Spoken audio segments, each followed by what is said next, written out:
అబ్బాబ్బాబ్బా ఏమున్నాయండి వ్యూస్ వచ్చేసి. ఇక్కడ ఇళ్ళ నిర్మాణం ఏంటండి బాబు ఇంత డిఫరెంట్ గా ఉన్నాయి. ఈ రోడ్ జర్నీ అంతా కూడా ఒక హెవెన్ లా ఉందండి బాబు. వర్షం పడితే వారి చొరకి వెళ్ళే రూట్స్ ఎంత దారుణంగా ఉంటాయని నేను అసలు ఊహించలేదండి. పడితే బైక్ లేపడానికి కూడా పక్కన ఎవరు లేరండి. ఫస్ట్ టైం ఒక వ్యక్తి నా పక్కన ఉంటే బాగుంది అనిపించింది. ఇక్కడ ట్రాఫిక్ జామ్ అయితే వెళ్ళడానికి ఇంకో రూట్ కూడా ఉండదండి.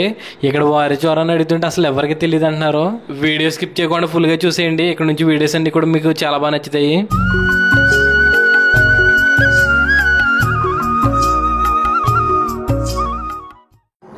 హాయ్ అండి అందరికీ. మన రాజోల్ టు మేఘాలయ ట్రిప్ లోనండి ఈరోజు వచ్చేసి డే 11 అండి. ఇప్పుడు వచ్చేసి నేను అస్సాంలో అయితే ఉన్నానండి. వెనకాల చూస్తున్నారు కదా బ్యాక్గ్రౌండ్ ఏ విధంగా ఉందని. అక్కడ చూస్తున్నారు కదా ఇలాగ ఎక్కువగా పచ్చిక బయళ్ళు ఉన్నట్టు ఉంటుందండి. కొన్ని చోట్ల ఇలా ఉంటుంది, కొన్ని చోట్ల వచ్చేసి అంటే పంట పొలాలు ఎక్కువగా ఉంటాయి. కొన్ని చోట్లేమో జంగల్ ఉన్నట్టు ఉంటుంది అనమాట, అడవులు. కొన్ని చోట్లేమో మౌంటైన్స్ అండి. చూస్తున్నారు కదా బ్యాక్గ్రౌండ్. అస్సాం స్టార్టింగ్ నుంచి ఇప్పటి వరకు కూడా నాకు నేచర్ బాగా ఎంజాయ్ చేశాను అనమాట. వెస్ట్ బెంగాల్, ఒడిస్సా ఇవి వెళ్ళాను కానీ నాకు అంత అనిపించలేదండి. ఇక్కడైతే నేచర్ బాగుంది. ఇంకా వెళ్ళి కొద్ది నేచర్ ఏ విధంగా ఉంటుందో తెలియదు కానీ వెళ్తే చూద్దాం. చాలా బాగుంది ఇక్కడైతే ఇప్పటి వరకు. ఓకేనండి. అస్సాంలో ఇల్లులు చూసారు కదండి ఏ విధంగా ఉన్నాయని. మన ఇంటి దగ్గర అయితే డాబాలో ఎక్కువగా పెంకుడిల్లు ఇలా కనిపిస్తూ ఉంటాయండి. ఇక్కడ వచ్చేసి మొత్తం అన్ని కూడా రేకులతోటే కనిపిస్తున్నాయి అనమాట. మొత్తం చూసారు కదా. ఇక్కడ ఒక 20 ఇల్లులు ఉంటే 20 ఇల్లులు కూడా ఇలాగా రేక్ సెటిల్ టైప్లోనే ఉన్నాయండి. మొత్తం ఆ నిర్మాణం కూడా చాలా డిఫరెంట్గా ఉంది. కొత్తగా అనిపిస్తుంది నాకైతే ఇక్కడ నిర్మాణం అంతా కూడా.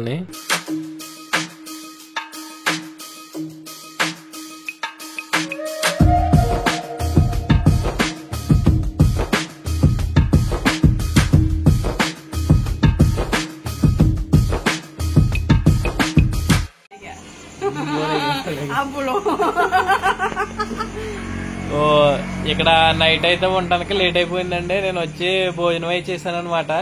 చేసిన తర్వాత ఉండటానికి ఎలాగని చెప్పేసి స్టేయింగ్ అని అడిగితే వీళ్ళు అక్కడ టెంపుల్ ఒకటి ఉంది, ఇంకోటి ఏమో వేరేది ఉందనమాట. ఎక్కడైనా నేను డిసైడ్ అవ్వలేదు. చెప్తారు వీళ్ళు తర్వాత. अच्छा आदमी है लोग आप लोग आपका नाम क्या? मेरा नाम राधिका। आपका रणबीर। ओ चलो ये दोनों अच्छा आदमी है पूरा। ये इधर कुछ नहीं मिलेगा, इसके लिए ये लोग को पूरा थोड़ा आराम करके वो दिल आराम में ऐसे। आप क्या ब्लॉगर हो गया? ब्लॉगर हो गया? हाँ ब्लॉगर है। क्या बाद में बोलना है क्या नाम में हो? Thank you. Welcome welcome to Assam. Okay okay thank you. చూసారు కదండి ఇప్పుడైతే ఇక్కడ స్టే చేస్తున్నాను. ఇవాళ డే 10 అండి. ఈరోజు రాజోల్ టు మేఘాలయ ట్రిప్లోని. మార్నింగ్ అక్కడ నుంచి 250 km అయితే వచ్చానండి. ఇంకా 100 km అయితే ఉంది, వెళ్దాం రేపు మార్నింగ్. చూసారు కదా స్టేయింగ్ అయితే ఇక్కడ దొరికింది. ఎందుకంటే ఈ టైంలో ఇంకెక్కడ దొరకదండి. 8 అయితే ఇంకా మనకి మనుషులు దొరకదు అనమాట. అలా ఉంటుంది ఇక్కడ గ్రామాల్లో. అస్సాం స్టేట్లో లోకల్ వాళ్ళతో కలిసి సరదాగా టైం స్పెండ్ చేసి ఇవన్నీ చేశాను. వీడియో అలా చూస్తుండండి. థ్యాంక్ యూ అండి. మీ అందరికీ కూడా సపోర్ట్ చేస్తానండి.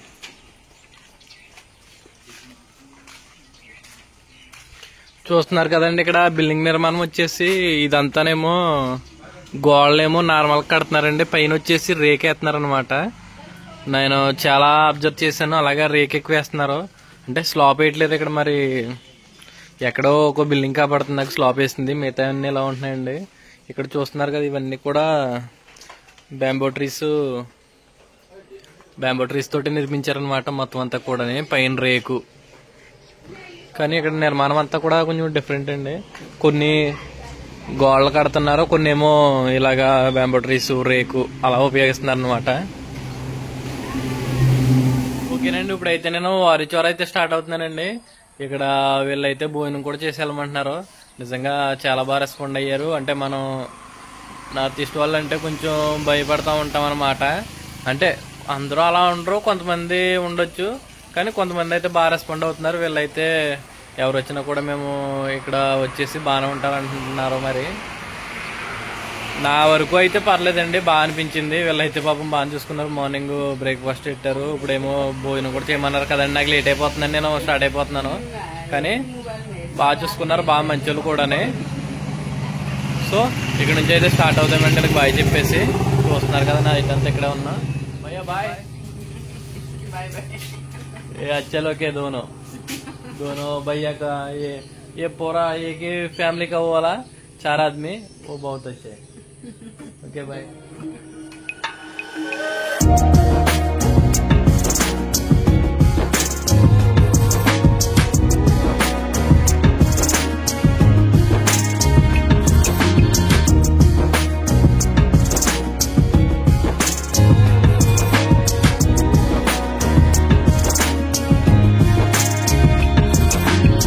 ఇక్కడ చూస్తున్నారు కదండి, ఇక్కడ మీరు చూసే చెట్లు వచ్చేసండి పాకాయ చెట్లు అండి.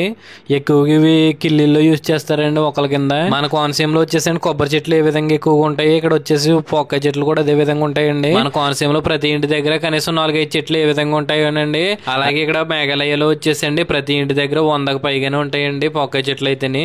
చూస్తున్నారు కదా, ఇక్కడ ఇల్లులు కూడా దగ్గర దగ్గరగా ఉండవండి, ఎక్కడో దూరంగా ఉంటాయి. మనకి కొబ్బరి తోటలు ఏ విధంగా ఉన్నాయి, ఇక్కడ పాకాయ తోటలు అదే విధంగా ఉన్నాయండి. చూస్తున్నారు కదా, మొత్తం అన్ని కూడా పాక చెట్లేనండి.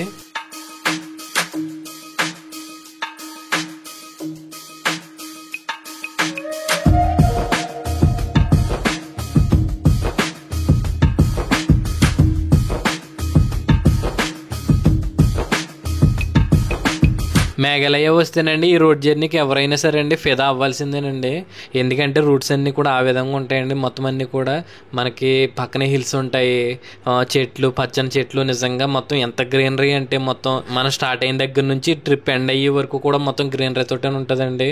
ఈ రోడ్ జర్నీ అంతా కూడానండి నేచర్ని ఇష్టపడే వాళ్ళు అయితే పక్కా పండగ చేసుకుంటారండి ఇక్కడికి వచ్చి. నిజంగా అంత అలా ఉంటుంది. నేనైతే మంచి టైం స్పెండ్ చేస్తా వెళ్ళాను అనమాట. మొత్తం ఈ జర్నీ అంతా కూడా పీస్ఫుల్గా చాలా మైండ్ రిలాక్సింగ్గా ఉంటుందండి ఈ జర్నీ అంతా. చూస్తున్నారు కదా ఏ విధంగా ఉందని. వారిచోర అంటేనండి మేఘాలయలో చాలా మందికి తెలియదండి. ఇక్కడ వచ్చేసి సిజు అంటే అర్థమవుతుందండి వాళ్ళకి. అక్కడ దగ్గరలో ఉంటుంది అనమాట. సిజు నుంచి ఒక 20 కిలోమీటర్ల అంత దూరంలో ఉంటుందండి వారిచోర వచ్చేసి. నేనైతే రంగ్జింగ్ నుంచి బయలుదేరాను అనమాట. రంగ్జింగ్ నుంచి ఇప్పుడు సిజు వెళ్ళి సిజు నుంచి వారిచోర అయితే వెళ్ళాలండి. నేనైతే ఫైనల్లీ మేఘాలయ అయితే చేరుకున్నానండి. ఇప్పుడు వారిచోర వెళ్తున్నాను. మేఘాలయ వచ్చి చాలా కిలోమీటర్స్ అయితే వచ్చాను. వారిచోరకి ఇంకా 36 కిలోమీటర్స్ ఉన్నది. చూస్తున్నారు కదా, ఇక్కడ నేచర్ అయ్యి కూడా చాలా ఎక్కువండి. మేఘాలయ స్టార్ట్ అయిన కాడి నుంచి నేను మొత్తం హిల్స్ ఎక్కడమేనా అనమాట. చాలా దూరం అయితే వచ్చాను. మొత్తం రూట్స్ కూడా టర్నింగ్స్ అయ్యి చాలా దారుణంగా ఉందన్నమాట రూట్ అయితేని. మనకి అరకులో కూడా ఎంత హెవీ రూట్స్ ఉండవు అనమాట. చాలా అంటే హై ఉంటుంది. రూట్స్ కూడా చాలా టర్నింగ్స్ అనమాట. కొంచెం కొంచెం లెక్కకే చాలా స్లోగా రావాల్సి వస్తుంది. టైం అయితే ఎక్కువ పడుతుంది కానీ రూట్స్ అయితే చాలా బాగున్నాయి. లొకేషన్ కూడా చాలా బాగుందండి. వర్షం పడ్డది 2-3 డేస్ నుంచి వర్షం అయితే పడుతుంది అనమాట. ఇక్కడ ఎలా ఉందంటే మొత్తం స్లిపరీగా ఉంది. స్లో వెళ్తున్నాను. ఇంకా 36 కిలోమీటర్స్ అండి. ఇక్కడ వరకు బాగానే వచ్చాను. ఇక్కడ నుంచి అయితే రోడ్ అయితే అసలు బాగోలేదు అంటున్నారు. చూద్దాం అక్కడికి వెళ్ళిన తర్వాత ఎలా ఉందో చూస్తాను. వారిచోర అయితే సాయంత్రం అంటే 2-3 అవర్స్లో చేరుకోవచ్చు. ఎందుకంటే చాలా టైం పడుతుందంట. మ్యాప్లో కూడా 2 అవర్స్ పెడుతుంది. 36 km వచ్చేసి. చూస్తున్నారు కదా ఈ లొకేషను. ఇంకా వెళ్ళేటప్పుడు లొకేషన్స్ అయితే ఇస్తూ ఉంటాను. మనం ఇక్కడికి రావడానికి 10 డేస్ అయితే అయిందండి. ఇది 11 డే. 10 డేస్ కూడా పెట్రోల్ బంక్లో స్టే చేయటం చాలా రిస్క్ అనే అనుకున్నాను నేను. ఎందుకంటే మనకి ప్రాపర్గా రూమ్స్ అయితే తీసుకోలేదండి. నేను బయట స్టే చేస్తా, బయట తింటానే అలా టైప్లో వచ్చాను అనమాట. ఇక్కడ ఏమవుద్ది ఏంటి ఎలా వెళ్ళాలి ఇవన్నీ కూడా నేను ప్లాన్ చేసుకోలేదు. స్టార్ట్ అయ్యాను అంతే. ఇంకా వెళ్ళి కొద్ది ఎక్కడికి వెళ్ళాలి ఏంటి అవి చూసుకుంటూ వచ్చాను అనమాట. ఇప్పుడైతే అక్కడికి వెళ్ళిన తర్వాత చూద్దామండి. Thank you guys. చూస్తున్నారు కదండి సీజు దగ్గరలో రోడ్ ఏ విధంగా ఉందని. ఇలాగే వచ్చే దారిలో చిన్న చిన్న వాటర్ ఫాల్స్ కూడా ఉంటాయండి. రోడ్డు మీద నుంచి కూడా ప్రవహిస్తూ ఉంటాయి అన్నమాట వాటర్ అనేది. వారిచోర వెళ్తుంటే కనుక ఈ రైనీ సీజన్లో కొంచెం ఇబ్బందిగానే ఉంటుందండి. ఎందుకంటే మొత్తం చాలా డౌన్లోకి అయితే వెళ్ళాలన్నమాట. మనం వారిచోరకి చిలాంగ్కి అసలు సంబంధమే ఉండదండి. చిలాంగ్ వచ్చేసి అటు సైడ్ ఉంటుంది, వారిచోర వచ్చేసి ఇటు సైడ్ ఉంటుందండి. మనకి వారిచోర నుంచి మళ్ళీ చిలాంగ్ వెళ్ళాలంటే కనుక మినిమం మనం 300 కిలోమీటర్స్ అయితే ట్రావెల్ చేయాలండి. అంటే మనకు ఒక రోజు పట్టేస్తుంది.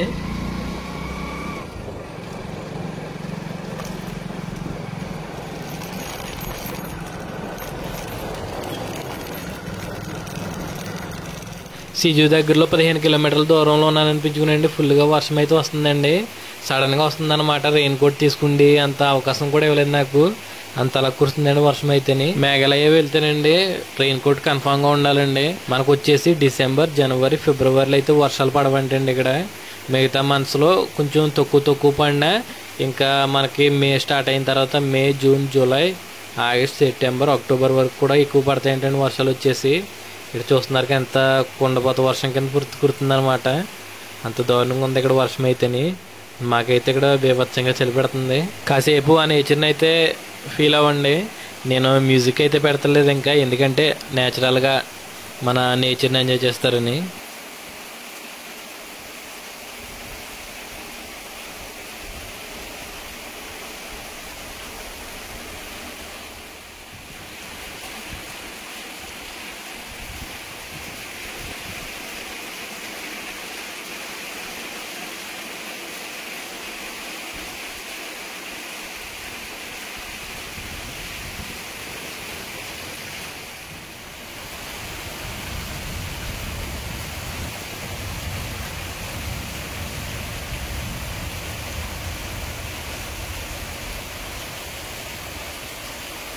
చూస్తున్నారు కదండి వాతావరణం ఎలా ఉందని. రెయిన్ కోట్ వేసుకుందామంటే బ్యాగ్లో ఉండిపోయింది అనమాట. తీద్దామంటే మొత్తం బట్టలు కూడా మొత్తం తడిసిపోతాయని చెప్పేసి నేను తీసుకోలేదు. సడన్గా వచ్చేసిందండి వర్షం అయితేనే. చాలా దారుణంగా ఉంది ఇక్కడ. సిజుకి 15 కిలోమీటర్ల దూరంలో ఉన్నానండి. వారిచోరాకి అయితే 30 కిలోమీటర్ల దూరంలో ఉన్నాను. మొత్తం మీద అంతా కూడా జంగల్ ఏరియా అనమాట. చాలా దారుణంగా వస్తుంది వర్షం అయితేనే. చలి పెట్టేస్తుంది. బ్యాగ్లో తీసుకోవాలంటే అవ్వట్లేదు. ఇప్పుడు ఏం చేయాలో తెలియట్లేదు. ప్రజెంట్ సిచ్యువేషన్ ఇది. కొద్దిగా తగ్గితే బాగున్నాను. ఫ్రంట్కి వెళ్ళి ఆగుతున్నాం. మరి ఇక్కడ చూస్తున్నారు కదండి లోకల్ వల్ల ఎంతలా ఉనికిపోతున్నారు అని. చలి చాలా గట్టిగా ఉందన్నమాట. ఇంకా నా పరిస్థితి అయితే ఇంక చెప్పవసరం లేదు.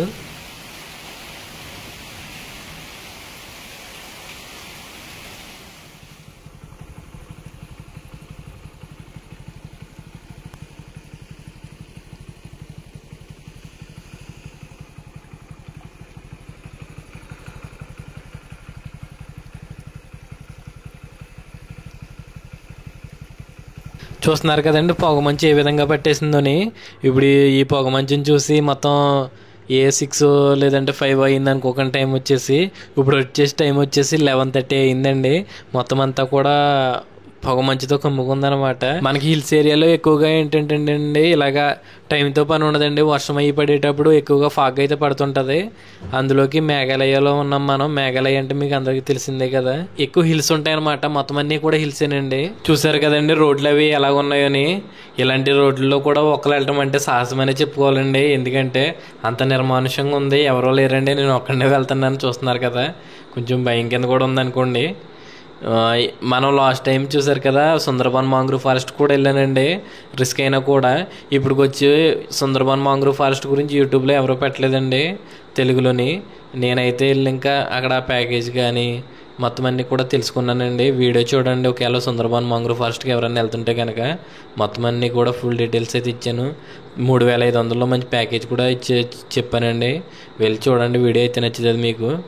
కొంచెం రిస్క్ చేసి వెళ్ళాను, కొంచెం సపోర్ట్ చేయండి. చూస్తున్నారు కదండి మొత్తం మనకి స్టార్టింగ్ వ్యూ పాయింట్ అనమాట ఇది. నేను మేఘాలయ వచ్చిన తర్వాత స్టార్టింగ్ వ్యూ పాయింట్ ఇది. మనకి ఈ వ్యూ పాయింట్ కావాలంటే మ్యాక్సిమం లంబసింగ్ అని, అరకు ఈ టైప్ వైపు వెళ్తామండి మనం. కానీ ఇక్కడ ఇది జస్ట్ శాంపుల్ మాత్రమేనండి వ్యూ పాయింట్. అంటే ఇది వ్యూ పాయింట్ అని కూడా కాదు. మనకేంటంటే జస్ట్ నేను చూస్తుంటే వ్యూ పాయింట్ కింద అనిపించిందని వీడియో తీశాను. దీనికంటూ ప్రత్యేకంగా వ్యూ పాయింట్ అని ప్లేస్ ఏం లేదు. ఎందుకంటే నేను సిజుకి 10 కిలోమీటర్ల దూరంలో ఉన్నానండి. 10 కిలోమీటర్ల దూరంలో ఉంటుంది అనమాట ఈ వ్యూ పాయింట్ వచ్చేసి. ఇక్కడ మేఘాలయలో వచ్చేసండి ఇలాంటి వ్యూ పాయింట్స్ చాలానే ఉంటాయి. మీరు ఎక్కడికి వెళ్ళినా కూడా ప్రతి పక్కనే వచ్చేసి ఉంటాయంటండి ఇవి వ్యూ పాయింట్స్ అనేవి. అలా మేఘాలయ మూవ్ అవుతుంటే చాలా అందంగా ఉందని చూడటానికి కూడా. మేఘాలయ వస్తేనండి ప్రతి ఎవ్రీ మూమెంట్ కూడా ఎంజాయ్ చేస్తారండి. అంతలా ఉంది ప్లేస్లో అయితేని. ఇంకా వెళ్ళి కొద్దీ ఇంకెలా ఉంటాయో చూద్దాం మనం. చాలా ఎక్సైట్మెంట్ గా ఉన్నాను నేను వారిచోరా కోసం. వారిచోరా ఏ విధంగా ఉంటుంది ఏంటి అంటే నాకు ఎప్పటి నుంచో వారిచోరా వెళ్ళాలని కోరిక అనమాట అండి. మేఘాలయ వస్తే ఎవరైనా 7 సిస్టర్ వాటర్ ఫాల్స్ అని ఇవి అటు సైడ్ వెళ్తారండి. కాదంటే వారిచోరా చాలా బాగుంటుందంట. వెళ్ళిన తర్వాత ఏ విధంగా ఉంటుందో మీకు చూపిస్తాను. సిజుకి 7 కిలోమీటర్ల దూరంలో ట్రాఫిక్ జామ్ అయితే అయిందండి. ఏంటని వచ్చి చూసేసరికి మొత్తం చెట్లు వేయండి, ఒక 5-6 చెట్లు మొత్తం అన్నీ కూడా పడిపోయినాయి అనమాట. రోడ్డుకి అడ్డంగానే చూస్తున్నారు కదా, కరెంటు పోల్లు కూడా తెగిపోయినాయండి మొత్తం. ఇక్కడ కరెంట్ పోల్ తెగిపోయినట్టే మినిమం మనకి 3 days 2 days అలా పడుతుంది. ఇక్కడ సంతోషకర విషయం ఏంటంటేనండి, చెట్లు పడగానే మొత్తం లోకల్ వాళ్ళు వచ్చి మొత్తం ఆకులు ఇవన్నీ కూడా కొట్టారనమాట. ఇలా తవ్వాడు చూసారు కదా, తవ్వాడు వచ్చి మొత్తం అవన్నీ కూడా క్లియర్ చేస్తుంది. ఒక 2 hours అయితే 2 hours మొత్తం క్లియర్ చేస్తున్నారండి. ఇలాగా నాకు 2 hours 3 hours పట్టింది. చూస్తున్నారు కదా, మొత్తం అన్ని కూడా జేసీబీని తీసుకొచ్చి చేస్తున్నారు. నిజంగా పనులు అయితే స్పీడ్గానే జరుగుతున్నాయండి. ఇక్కడ నాకు ఇక్కడ నచ్చింది ఏంటంటేనండి, సిజు దగ్గర నుంచి మొత్తం ఈ రోడ్సే బాగాలేదండి. మిగతా రోడ్స్ అన్నీ కూడా నేను రంజింగ్ అవనివ్వండి, నేను వచ్చిన దారి అంతా కూడా చాలా బాగుందండి. ఒక హైవేలా ఉందన్నమాట. ఇక్కడ దగ్గరలోకి వచ్చిన తర్వాత మ్యాక్సిమం ఒక 40 kilometers కానీ ఇలా 40 kilometers కావాలండి. మొత్తం రూట్ అయితే బాగాలేదు, మిగతా రూట్ అంతా కూడా చాలా బాగుంది. మనకి మేఘాలయలో ఇంకో ప్రాబ్లం ఏంటంటేనండి, మనకి ఎక్కడైనా ఒక రూటు జామ్ అయిందంటే వేరే రూట్ నుంచి వెళ్దామంటే ఉండదండి, ఒకటే రూట్ ఉంటుంది అనమాట. మొత్తం రంజింగ్ నుంచి సిజు రావటానికి మొత్తం ఒకటే రూట్ అండి, వేరే రూట్ నుంచి రావడానికి ఉండదు. పోనీ మన ఇళ్ళ దగ్గర ఏంటంటే అటు ఇటు సందుల్లోంచి వెళ్ళొచ్చి, ఇక్కడ అలా ఉండదండి, ఒకటే రూట్ అనమాట. ఒక రూటు జామ్ అయిందంటేనండి, ఒక రూట్ కనుక జామ్ అవుతే మొత్తం ఆ రోజంతా ఎంత టైం పడితే అంత టైం వెయిట్ చేయాల్సిందేనండి. లేదంటే వెనక్కి తిరిగి వెళ్ళాలి తప్ప ఇంక ఎదరికి వెళ్ళడానికి అయితే ఇంక ఇలాగే ఉంటుందండి.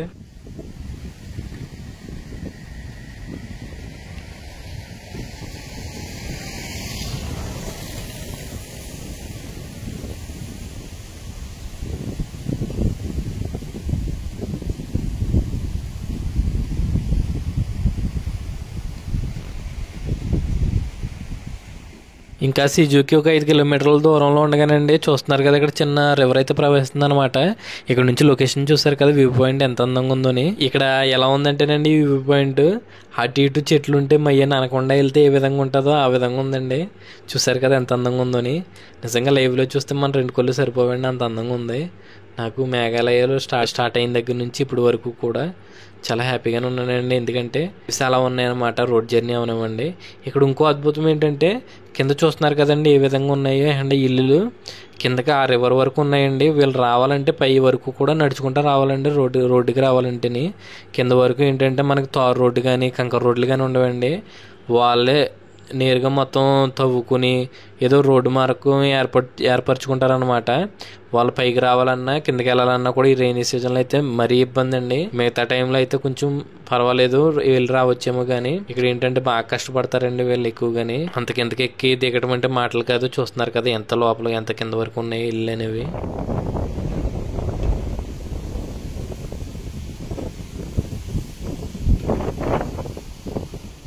సిజు దాటిన తర్వాత అండి రూట్స్ ఎలా ఉన్నాయి చూసారు కదా. సిజు దాటిన తర్వాత ఒక 10 kilometers తర్వాత అనమాట రూట్ ఇదంతా కూడా. మొత్తం బురద కింద ఉందండి. మొత్తం టైర్లు కూడా జారుతున్నాయి అనమాట. భయం కూడా వేస్తుంది నాకు ఎక్కడ పడతామోనని, అంతలా ఉంది. ఇంకా చూద్దాం ఇంకా ఎదరికి వెళ్ళి ఏ విధంగా ఉంటుందని. మొత్తం రూట్ చూస్తున్నారు కదా, మొత్తం చాలా దూరం నుంచి నేను వస్తున్నాను. ఇంకా రూట్ అంతా ఇలానే ఉంది. ఇంకా మనకి వారిచోర వచ్చేసండి 15 kilometers ఉంది. 15 kilometers ఎలా వెళ్తానని భయం వేస్తుంది కూడా. ఇక్కడ ఇంకోటి ఏంటంటేనండి, ఇక్కడ బండి పడితే లేపడానికి పక్కన కూడా ఎవరు లేరండి, నేను ఒక్కడే ఉన్నాను, నేనే లేపుకోవాలి. ఇంకా నాకు ఈ రూట్లోకి వచ్చిన తర్వాత అనిపించిందండి, ఫస్ట్ టైం ఒక మనిషి మన పక్కన ఉంటే బాగున్నాను అని. ఎందుకంటే రూట్ చూసారు కదా ఏ విధంగా ఉందని. మొత్తం ఒక 40 kilometers నుంచి మొత్తం రూట్ అంతా కూడా గొతులు కింద, లేదంటే ఇక్కడైతే మరీ దారుణంగా అనిపించింది నాకు. వారిచోర వెళ్ళడానికి చాలా మంది భయపడతారండి. ఎందుకంటే అంటే బాగా చివరికి ఉంటుందండి కింద డౌన్లోకి అనమాట. వాళ్ళకి మన లాంగ్వేజ్లు కానీ ఏమి కూడా చాలా మట్టుకు అర్థమవుదు. మనకి మేఘాలయలో వచ్చేసి ఇంగ్లీష్ ఎక్కువగా మాట్లాడతారండి, హిందీ కూడా పెద్దగా అర్థమవుతుంది అనమాట, ఎక్కువ ఇంగ్లీషు. వారిచోర వెళ్ళాలంటేనండి ముందుగా కొంచెం ఫోన్ చేసి రూమ్ బుక్ చేసుకోవడం బెటర్ అనమాట. లేదంటే కొంచెం ఇబ్బంది పడతాం మనం. అక్కడికి వెళ్ళేటప్పుడు అయ్యి కూడా దారిలో అడుగుతుంటారండి, ఇక్కడికి ఎందుకు వెళ్తున్నారు ఏంటి ఇవన్నీ కూడా. నా వెనకాల బ్యాగ్ అయ్యి చూసి ఏంటిదని అయ్యి అడిగేవారండి. నేను ఏంటంటే నా బట్టలు అయ్యి అని చెప్పగా కొంచెం వాళ్ళు పట్టించుకునేవారు కదనమాట. అంటే వాళ్ళకి ఏం తెలియదు, ఏదో దొంగతనం చేసి పట్టుకెళ్తున్నామన్న ఫీలింగ్లో ఉంటారనమాట వాళ్ళు. అయితే మనం ముందుగా రూమ్ బుక్ చేసుకుని వెళ్తే చాలా సేఫ్ అండి, లేదంటే చాలా ఇబ్బంది పడతాం. ఇక్కడ వారిచోర రావడానికి అండి మార్నింగ్ 6కి బయలుదేరితే ఈవినింగ్ 6 అయిందండి. ఒక 100 కిలోమీటర్లకి ఎంత టైం పట్టిందంటే ఆలోచించండి ఏ విధంగా ఉంది దారి, నేను ఎలా వచ్చాను అనేది. రూట్స్ అన్నీ కూడా చాలా దారుణంగా ఉన్నాయండి. చూస్తున్నారు కదా బండి ఏ విధంగా అయిపోయిందని, చాలా పాడైపోయింది. నా బట్టలు కూడా పాడైపోయినాయండి. ఈ నైట్కి ఇంకా స్టే చేసి మార్నింగ్ అయితే వెళ్దామండి వారిచోర. హాయ్ అండి అందరికీ. ఇప్పుడు వచ్చేసి నేను ఫైనల్లీ వారిచోర అయితే చేరుకున్నానండి. చూస్తున్నారు కదా హోమ్ స్టే అనమాట. ఇవన్నీ కూడా బ్యాంబోతో చేసిన ఇల్లు అండి ఇదంతానే. మనకి ఫుడ్ కూడా హోమ్లీ ఫుడ్ అనమాట, వాళ్ళే కుక్ చేశారు. జస్ట్ చెప్తాను కాస్ట్ ఎంత ఏంటనేది చూపెడతాను ఆగండి మీకు. ఫుడ్ అయ్యని చూస్తున్నారు కదండి, అది వచ్చేసి కీరా అనమాట. దీంట్లో వచ్చేసి పప్పు, కర్రీ, టమాటా, మిగతావన్నీ మన ప్లేట్లో ఉన్నాయి. అప్పడాలండి, తోటకూర, వంకాయ, ఇంకోటి ఏదో సంథింగ్ ఉంది. అది వచ్చేసి బంగాళదుంప, క్యారెట్, ఇవి మిక్స్డ్ కర్రీ అనమాట అండి. ఫైనల్లీ అది రూమ్ చూసారా, అదిగో మార్నింగ్ కూడా చూపెడతాను మీకు వచ్చేసి రూమ్ అయ్యని. మీకు నా వీడియో నచ్చిందని అనుకుంటున్నానండి. వీడియో నచ్చితే ఒక లైక్ చేయండి, కొత్తగా చూసే వాళ్ళు అయితే సబ్స్క్రైబ్ చేసుకోండి. మీ లైఫ్ ఆఫ్ గోదావరి. నెక్స్ట్ వీడియోలోకి వెళ్తామండి. నెక్స్ట్ వీడియో ఇంకా ఇంట్రెస్ట్గా ఉండబోతుంది. మన ఛానల్ అయితే సబ్స్క్రైబ్ చేసుకోండి. మీ లైఫ్ ఆఫ్ గోదావరి.